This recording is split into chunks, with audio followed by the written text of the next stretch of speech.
In the 1980s, in Singapore, we had a few scenes. We were very much still in the Singyao era. That was very simple and straightforward because Singyao was nothing very complicated. It was very folksy. This SL is like the first in Singapore. It came in 1989, so it was born in 1989. 1990, maybe that. This kind of console back then kind of changed the whole sound of music production. So we were kind of finally catching up with the West and how to create that kind of sound that we're going after. By the mid-90s, we reached there because everything was really international standard by then. Before all this, in Singapore, we were just recording the sound and just getting through it. So it's not until we get exposed to how the people in overseas are doing it that we got to this level.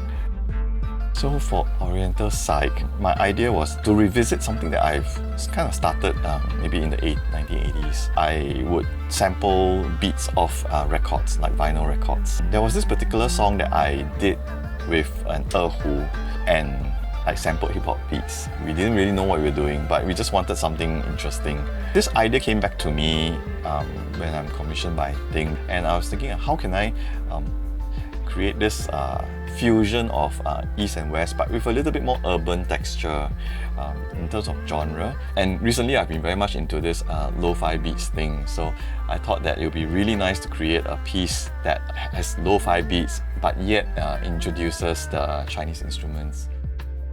So that's how the piece came about.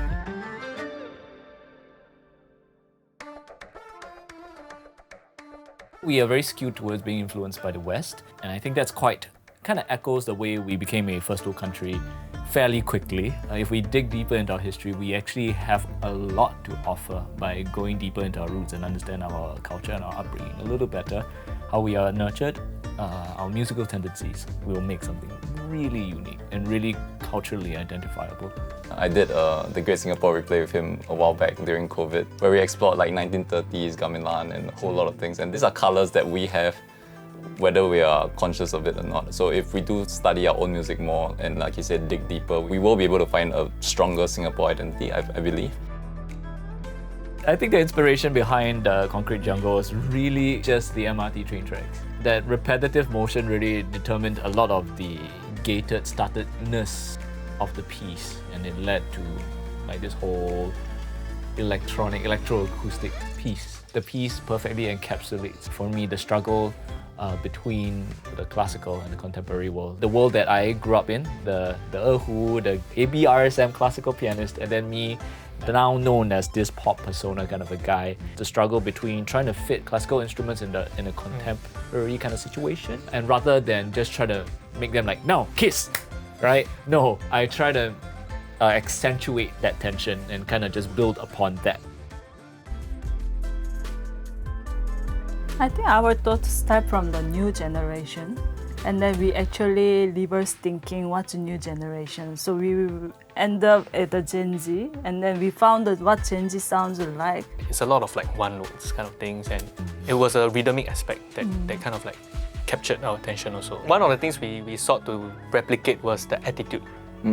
Yeah, because we wanted to have the Gen Z sound, we wanted the attitude, the kind of energy that went into it. For TENG, the instruments are really very colourful, and you know, the range you want to explore. So we were trying to see how we could actually blend that into the composition itself.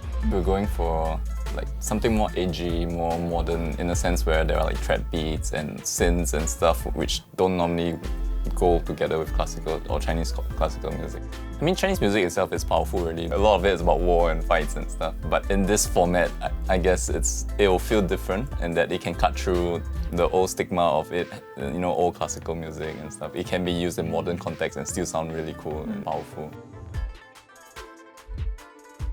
I hope that my song is the first of many. Like them, right? The end goal is just, it is possible. Like, the Chinese classical instruments are incredible, and this is just a taste of an offering of what's to be possible, what could be, and it's just our contemporary way of putting both together. And I think the palette is still not fully explored. So it is just the beginning, and I do hope it's just a stepping stone towards something greater.